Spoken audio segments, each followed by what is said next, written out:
नमस्कारः शुभपराह्नं मित्राणि। संस्कृतसाहित्यक्षेत्रे संस्कृतकवीनां योगदानम् इति सन्दर्भे अद्य वयं चर्चां कुर्मः। संस्कृतसाहित्यस्य कश्चन महान् कवि भर्तृहरिसन्दर्भे। पूर्वं वयं महाकविभासः पुनश्च कविकुलगुरुकालिदासस्य सन्दर्भे चर्चां कृतवन्तः, ज्ञातवन्तः तेषां जीवनवृत्तान्तं पुनश्च तेषां कृतीनां विषये। अद्य वयं भर्तृहरिसन्दर्भे चर्चां कुर्मः, जानीमः तस्य जीवनचरित्रं पुनश्च तस्य कृतीनां सन्दर्भे। अहं गतदिने मोक् टेस्ट् 3 एकमिति स्थापितवान् आसम्। तत्र अपि बहुजनाः स्वस्य प्रश्नान् अपि पृष्टवन्तः। प्रारम्भिकसमये तेषां प्रश्नानामेव अत्र सामान्यरूपेण समाधानं कृत्वा अग्रे गच्छामः। अनन्तरं भर्तृहरिविषये चर्चां कुर्मः। प्रश्नद्वयमेव अत्र अस्ति। प्रारम्भिकसमये अत्र देवाशिष पाणिग्राही महोदय एकं प्रश्नं करोति। समानरूपकप्रश्नमपि अत्र स्मरणिका प्रधान इति भगिनी अपि पृच्छति। किं वदति अत्र 16 number totally wrong, option 3 have kindly ठीक कर। तो अत्र पश्यन्तु उभयोः प्रश्न समान एव अस्ति। 16 नंबर आंसर ऑप्शन 3 हेव। अत्र 16 नंबर प्रश्नं किम् अस्ति प्रारम्भिकसमये पश्यन्तु। अन्वयपद्धत्याः समीचीनक्रमः कः इति। अन्वयपद्धति अर्थात् पद्यशिक्षणे व्यवहारं भवति, तस्य समीचीनक्रमः कः इति अत्र प्रश्नः अस्ति। विकल्पाः कर्ता विशेषण क्रियाकर्म, कर्ता कर्म विशेषणं क्रिया, कर्ता कर्म क्रिया विशेषणम्, अनन्तरं कर्ता क्रिया कर्म विशेषणम्। एवं प्रकारेण चत्वारि विकल्पाः सन्ति। तेषां मतं वर्तते विकल्पः तृतीय सम्यक् इति। किन्तु अहं मम वीडियो मध्ये पूर्वमेव उक्तवान्, अन्वयपद्धत्याः समीचीनक्रमः भवति कर्ता क्रिया अनन्तरं कर्म अनन्तरं विशेषणम् इति। आगच्छन्तु पश्यामः सम्यक् उत्तरं किम् अस्ति। साक्षात् वयं पश्यामः DSC ओडिसा पक्षतः यत् पुस्तकं प्रकाशितं भवति तत्र उत्तरं किं लिखितम् अस्ति। एतत् तृतीयविकल्पं देवाशिष भ्राता पुनश्च स्मरणिका भगिनी वदति। अनन्तरं चतुर्थविकल्पः सम्यक् अस्ति अथवा नास्ति। पश्यन्तु एतत् भवति 144 पृष्ठमध्ये एव अस्ति। 144 इति पृष्ठसङ्ख्या भवति। तत्र उत्कलसर्वकारपक्षतः यत् पुस्तकं प्रकाशितं भवति संस्कृतशिक्षणसन्दर्भे तत्रैव एतद् उत्तरं वर्तते। अत्र किं लिखितम् अस्ति पश्यन्तु। अन्वयपद्धतिनिमित्तम् एकं श्लोकमपि अत्र लिखितम् अस्ति। विशेषणं पुरस्कृत्यं विशेषं तदनन्तरं कर्तृकर्म क्रियायुक्तम् एतद् अन्वयलक्षणम्। अर्थात् कर्तृकर्म क्रियायुक्तम् एतद् अन्वयलक्षणं। केचन द्वितीयपङ्क्तिं दृष्ट्वा चिन्तयन्ति कर्तृपदं निष्कासनम् अनन्तरं कर्मपदं तृतीयक्रियापदम् एवं निष्कासनम् इति। किन्तु एतस्य प्रारम्भिकसमये किं करणीयम्, अन्वयः अपि करणीयम्। अस्तु, अत्र उत्कलभाषया लिखितम् अस्ति। अत्र किञ्चित् वयं स्पष्टतां कुर्मः। प्रारम्भिकसमये किं निरूपणं करणीयं, कर्तृपदम्। अनन्तरं किं करणीयं, तत्सम्पर्कितक्रियापदं श्लोकतः चयनं करणीयं। प्रारम्भिकसमये कर्तृपदम् अनन्तरं द्वितीयक्रियापदं। तदनन्तरं किं करणीयं, कर्तृपदः यत् पुरुषः वचनः अस्ति तथैव क्रियापदम् अपि अस्ति अथवा नास्ति एतदपि तत्र द्रष्टव्यं। कर्तृपदस्य चयनं भवति, चयनात् परं यत् पुरुषः वचनः अस्ति तथैव क्रियापद अस्ति अथवा नास्ति तदपि किञ्चित् द्रष्टव्यम्।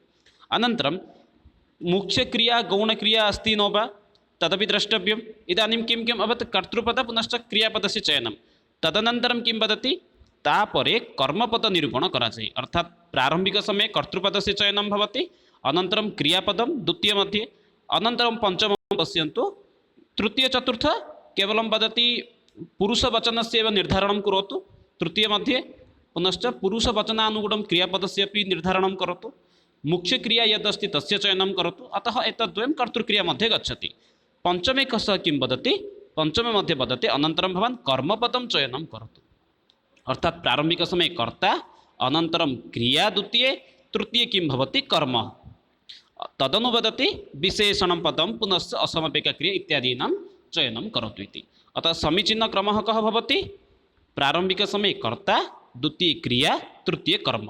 अतः तदनुगुणम् अत्र सम्यक् उत्तरं किं भवति, ऑप्शन डी एव भवति अत्र सम्यक् उत्तरं। कर्ता अनन्तरं क्रियापदः पुनश्च कर्मपद तदनन्तरं विशेषणम्। एतदेव सम्यक् उत्तरमस्ति। यदि भवन्तः इदानीमपि विश्वासं न कुर्वन्ति तर्हि भवन्तः उत्कलसर्वकारपक्षतः प्रकाशितं पुस्तकम् अवलोकयन्तु। तत्र 144 पृष्ठमध्ये प्रायः मम स्मरणे अस्ति, अत्र लिखितम् अस्ति एतत् सर्वम्। अग्रे गच्छामः। इतोपि एकः प्रश्नः अस्ति। हरप्रिया शतवथी भगिनी वदति कोडियन् प्रश्नर उत्तर भाषा कलिका नुहे भाषा कलिका 7th क्लास बुक पुनश्च इतोपि तत्र किंचित वदति आपण जेतिकी सियोर सेतिकी पढ़ातु जहाँ सियोर नाहंती भूल आंसर कौन पे पढ़ाउछन्ति। अस्तु सम्यक् अस्ति एव। कदाचित् कस्यचित् मनसि शङ्का भवति चेत् स्वस्य क्रोधमपि एवं प्रकाशनं कर्तुम् अर्हति। अत्र तु प्रश्नसङ्ख्या 18 भवति, 20 नास्ति। अत्र किं लिखितमस्ति? उत्कलप्रदेशे 6ष्ठ श्रेणी छात्राणां प्रकाशित संस्कृतपुस्तकस्य नामं किम्? विकल्पाः आसन्। विकल्पाः भवन्ति संस्कृतसौरभं, संस्कृतमञ्जरी, भाषाकलिका, भाषासोपानं प्रथमम्। उत्तरं ये जानन्ति, अहं पूर्वमेव उक्तवान् एतस्य उत्तरं भवति भाषाकलिका इति, किन्तु अत्र या भगिनी अस्ति सा वदति भाषाकलिका 7म श्रेणी छात्राणां कृते अस्ति, 6ष्ठ श्रेणी छात्राणां पुस्तकं भाषाकलिका नास्ति। इदानीं वयं स्पष्टतां भवामः। एतत् पश्यन्तु, एतत् भवति भाषाकलिका पुस्तकम्। उत्कलसर्वकारपक्षतः एव प्रकाशनं भवति, यद् 6ष्ठ श्रेणी छात्राणां कृते इति अत्र स्पष्टतां सह करोति। भाषाकलिका पुस्तकं किञ्चित् जूम् कृत्वा दर्शयामि, पश्यन्तु। भाषाकलिका प्रथमभागः 6ष्ठ श्रेणी संस्कृतपाठ्यपुस्तकः। अग्रे सर्वम् अस्ति एव। शिक्षक निर्देशालयः पुनश्च ओडिशा भुवनेश्वरम् एतत् सर्वम् अस्ति। अत्रापि पश्यन्तु भाषाकलिका प्रथमभाग, अत्रापि स्पष्टतां करोति। भाषाकलिका प्रथमभाग 6ष्ठ श्रेणी छात्राणां कृते अस्ति। लेखकमण्डली मध्ये पश्यन्तु गोपालकृष्णदास, प्रोफेसर पंडित नृसिंहचरणपण्डा, गौतम महाराणा, विपिन शतपथी महोदयः, पुनश्च विपिन बिहारी शतपथी महोदय, ते सर्वे अपि गुरवः भवन्ति, परिचिताः अपि वर्तन्ते। अस्तु, एतद् इदानीं भवन्तः ज्ञातवन्तः एव। भाषाकलिका पुस्तकस्य प्रयोगः कुत्र भवति? भाषाकलिका पुस्तकस्य व्यवहारः 6ष्ठ श्रेणी छात्राणां कृते भवति। तद् भवन्तः अपि द्रष्टुम् अर्हन्ति। यदि समीपे यदि कश्चन शिशुः अस्ति तर्हि तस्य पुस्तकं भवान् अपि स्वीकृत्य द्रष्टुम् अर्हति। अत्रापि द्रष्टुम् अर्हन्ति। प्रथमसंस्करणं भवति 2010 मध्ये एव विद्यालय गणशिक्षा विभाग ओडिशा सर्वकारपक्षतः प्रकाशितं भवति। एतत्तु आसीत्। तर्हि 7म श्रेणी छात्राणां कृते किम् अस्ति? एतत्तु 6ष्ठ श्रेणी छात्राणां कृते। तर्हि 7म श्रेणी छात्राणां कृते भवति भाषाकलिका द्वितीयभागः। 7म श्रेणी छात्राणां कृते अपि भाषाकलिका, 6ष्ठ श्रेणी छात्राणां कृते अपि भाषाकलिका अस्ति। तेषां कृते अपि समानरूपेण तेषां लेखकमण्डली अपि तथैव अस्ति। तेषां कृते किन्तु पुस्तकस्य प्रकाशनं प्रथमसंस्करणं 2011 मध्ये अभवत्, यतोहि 2010 मध्ये एव छात्राणां कृते प्रथमवारं संस्कृतस्य आरम्भः, अतः 2011 मध्ये एव ते छात्राः पुनश्च संस्कृतं पठितवन्तः। अस्तु, एतावदेव आसीत्। प्रारम्भिकसमये ये शङ्काः आसन् तेषां शङ्काः दूरीकरणः जातः। इदानीं वयं भर्तृहरिविषये चर्चां कुर्मः। वयम् इदानीम् अस्माकं यः विषयः अस्ति तत्र वयम् आगच्छामः। भर्तृहरिः कालः तु वयं जानीमः, 6ष्ठ शताब्दी वर्तते। पुनश्च तस्य जन्मस्थानं भवति उज्जयिनी। उज्जयिनी यः तत्र अस्ति, यः नृपः अस्ति, सः भर्तृहरिं निवासाय स्थानं ददाति इति वदति। पुनश्च तस्य गुरुः यः आसीत् गोरखनाथः आसीत्। तस्य पितुः नाम आसीत् चन्द्रसेनः, पुनश्च तस्य या पत्नी आसीत् सा आसीत् पिङ्गला इति। भ्राता अपि आसीत्, अनुजः एव आसीत् विक्रमादित्यः इति। अनुजभ्राता आसीत्। पुनश्च तस्य कृतीनां विषये यदि चर्चां कुर्मः तत्र नीतिशतकं, शृङ्गारशतकं, वैराग्यशतकम् एवं प्रकारेण शतकत्रयम् इति अपि प्रसिद्धः वर्तते। पुनश्च संस्कृतव्याकरणक्षेत्रे कश्चन अमूल्य अवदानं भवति वाक्यपदीयं, तस्य एव तद् रचितं भवति। पुनश्च किञ्चित् अत्र स्पष्टतां करोमि। यदि भवन्तः कुत्रचित् संशयः भवति चेत् भवन्तः तत् प्रश्नं कामेण्ट् बाक्स् मध्ये पृच्छन्तु। तस्य उत्तरं वयम् अवश्यम् अग्रिमदिवसे प्रदातुमेव प्रयत्नं कुर्मः। तस्य जन्मशताब्दी भवति, निश्चितं नास्ति 6ष्ठ शताब्दी इति अत्र लिखितम् अस्ति, तथापि बहूनां मतं भिन्नं भिन्नम् अस्ति। अतः केचन अपि वदन्ति 6ष्ठ शताब्दी इति न, किन्तु अत्र केवलं विक्रमादित्यस्य राज्यसिंहासनम् अर्थात् राज्यशासनम् इत्यादि दृष्ट्वा एव अत्र निश्चितं भवति यद् सः 6ष्ठ शताब्द्याः एव कविः आसीत् इति। जन्मस्थानम् उज्जयिने राजा यः आसीत् सः तस्मै एव निवासाय स्थानं ददाति, अतः तस्य जन्मस्थानम् उज्जयिनी इति केचन वदन्ति। तस्य गुरुः यः आसीत् गोरखनाथः एव तस्य गुरुः आसीत्। पुनश्च पिता यः आसीत् चन्द्रसेनः पितुः नाम, पत्नी पिङ्गला आसीत्, विक्रमादित्यस्य अग्रजभ्राता आसीत्। प्रसिद्धकृतित्रयं वर्तते, यथा नीतिशतकं, शृङ्गारशतकं, वैराग्यशतकं। शतकत्रयम् इति नाम्ना अपि प्रसिद्धं भवति। व्याकरणक्षेत्रे अपि तस्य अमूल्य अवदानं भवति। वाक्यपदीयम् इति। अग्रे गच्छामः। शतकत्रयम् इति कथनस्य अभिप्रायः किम् अस्ति? शतकत्रयम् अर्थात् प्रत्येकस्मिन्, अर्थात् नीतिशतके भवतु, शृङ्गारशतके भवतु, वैराग्यशतके भवतु, प्रत्येकस्मिन् शतके शताधिकश्लोकानां तत्र एव वर्णनम् अस्ति। शृङ्गारशतके अपि शताधिकश्लोकाः सन्ति, नीतिशतके अपि शताधिकश्लोकाः सन्ति, वैराग्यशतके अपि शताधिकश्लोकाः सन्ति। अतः तस्य शताधिकश्लोकान् आधारीकृत्य एव अत्र शतकत्रयम् इति अपि केचन जनाः वदन्ति। सामान्यरूपेण एतेषां विषये किञ्चित् वयं स्पष्टतां कुर्मः। प्रारम्भिकसमये शृङ्गारशतकविषये जानीमः। शृङ्गारशतकम् एतद् काव्यम्, एतद् पुस्तकं सः किं करोति? प्रारम्भिकसमये युवावस्थायां यदा सः आसीत्, स्व अनुभवात् एव एतद् ग्रन्थं सः महोदयः लिखति।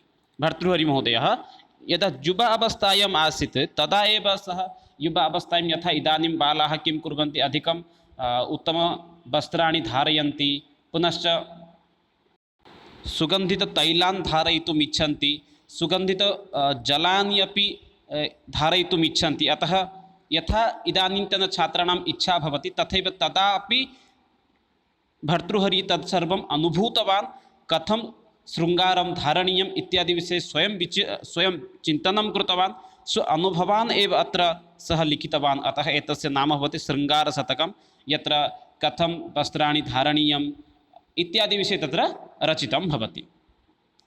विस्तृतरूपेण कदाचित् शृङ्गारशतकविषये भिन्नरूपेण चर्चां कुर्मः। कश्चन अत्यन्त बहु गुरुत्वपूर्णविषयः भवति। अग्रे अस्ति नीतिशतकं। नीतिशतककाव्ये, नीतिशतके किम् अस्ति? राज्यशासनसः श्लोकाः वर्तन्ते। सः राज्यशासनकाले यत् यत् सः अनुभूतवान् स्वयमेव, किं करणीयं किं च न करणीयं, बालस्य कृते किं करणीयं, नृपस्य कृते किं करणीयं, छात्राणां कृते किं करणीयं, कस्यचित् सेवकस्य किं दायित्वम् अस्ति इत्यादि सर्वेस्मिन् विषये सः नीतिशतके ग्रन्थे सः स्वयं पूर्णरूपेण लिखितवान्। अतः तस्य नाम्ना एव नीतिशतकं प्रसिद्धः अस्ति। केचन जनानाम् अपि मतम् अस्ति हितोपदेश पुनश्च पञ्चतन्त्रम् अपि आधारीकृत्य महोदय नीतिशतकं रचयन्ति। किन्तु नीतिशतकस्य रचयिता कः इति आगच्छति चेत् प्रश्नः, भर्तृहरिः इति लिखितुं पारयामः। अग्रे अस्ति वैराग्यशतकं। गृहस्थजीवनं प्रति विमुखः सन् श्लोकाः रचिताः। यदा सः राज्यशासनं त्यजति, राज्यशासनं विक्रमादित्यस्य कृते समर्प्य बहिर्गच्छति, वने अटति, तस्मिन् काले सः यत् किमपि चिन्तयति तत्सर्वं वैराग्यशतकम् इति काव्ये सः लिखति। एतत् सर्वं खण्डकाव्यं पुनश्च मुक्तककाव्यम् इति अपि केचन जनाः वदन्ति। प्रत्येक अपि ग्रन्थे शताधिकाः श्लोकाः विद्यन्ते। प्रत्येकस्मिन् श्लोके भवन्तः ज्ञातुं पारयन्ति। शतकम् इति कथनस्य अभिप्रायः वर्तते, तत्र शत अधिकाः श्लोकाः वर्तन्ते। तस्मात् कारणात् जनाः वदन्ति एतत् किं? शतकत्रयम् इति। तस्य प्रसिद्धं शतकत्रयं शृङ्गारशतकं, नीतिशतकं, वैराग्यशतकम् इति। एकः विशिष्टः श्लोकः अस्ति यस्य अहम् अत्र वाचनं करोमि। यं चिन्तयामि सततं मयि सा विरक्ता, सा अपि अन्यम् इच्छति जनं, स जनो अन्य असक्तः, अस्मत्कृते च परिशुष्यति काचित् अन्या, धिक्तां च तं च मदनं च इमां च मां च। एषः श्लोकः वैराग्यशतके एव वर्तते। कश्चन विशिष्टः श्लोकः वर्तते। यदा सः राज्यभारं परित्यक्त्वा गच्छति, तस्मिन् काले एव सः एतत् सर्वं विचिन्त्य एव गच्छति। वैराग्यशतकविषये कदाचित् अपि वयं भिन्नरूपेण चर्चां कुर्मः। एतत्तु केवलं वयं परीक्षादृष्ट्या एव लिखामः, अत्र चर्चां कुर्मः। अग्रे गच्छामः। तस्य अन्य एका कृतिः आसीत् संस्कृतव्याकरणस्य कृते, तद् भवति वाक्यपदीयम् इति। इदानीं वाक्यपदीयविषये वयं सामान्यरूपेण चर्चां कुर्मः। वाक्यपदीयं व्याकरणसन्दर्भे एव वर्तते। तत्र काण्डसङ्ख्या भवति 3 काण्डाः सन्ति। प्रथमकाण्डं भवति ब्रह्मकाण्डः इति। ब्रह्मकाण्डे शब्दब्रह्मः, शब्दस्वरूपम् इत्यादि विषये तत्र उल्लिखितः अस्ति। यद् वयं बहुवारं परीक्षासु अपि आगच्छति, वाणी कतिविधा, पुनश्च मुखारितवाणी का, एवं प्रकारेण प्रश्नः आगच्छन्ति। तत्र वाणी इत्युक्ते का इति प्रश्नस्य उत्तरं वाक्यपदीये एव वर्तते। वाणी चतुर्विधा भवति, परा, पश्यन्ति, मध्यमा, वैखरी। एतद् वाणेः चतुर्विधाः एव। अत्र मुखनिःसृतवाणी का भवति? मुखनिःसृतवाणी भवति वैखरी। मुखनिःसृतवाणी का इति प्रश्नः यदि आगच्छति तत्र लेखितुं पारयामः वैखरी एव भवति। अस्तु, अग्रे गच्छामः। पुनश्च शब्दानाम् उच्चारणस्थानविषये अपि अत्र स्पष्टतां करोति।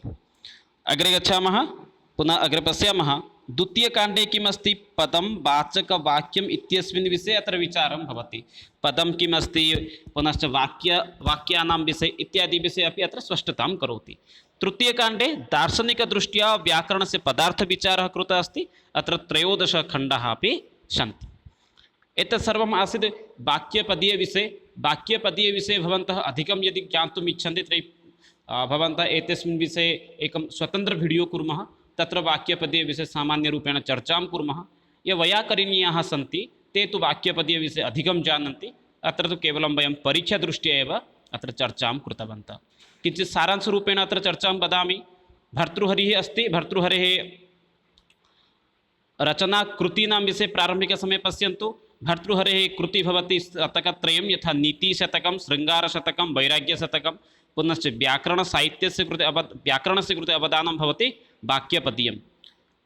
अनुजस्य नाम विक्रमादित्यः। पुनश्च तस्य गुरुः नाम आसीत् गोरखनाथः। पितुः नाम चन्द्रसेनः, पत्नी पिङ्गला इति। इतोपि शतकत्रयविषये अपि अहं किञ्चित् स्पष्टतां कृतवान्, यथा नीतिशतकं, वैराग्यशतकं, पुनश्च शृङ्गारशतकम्। अन्य एका कृति वाक्यपदीयम् इति।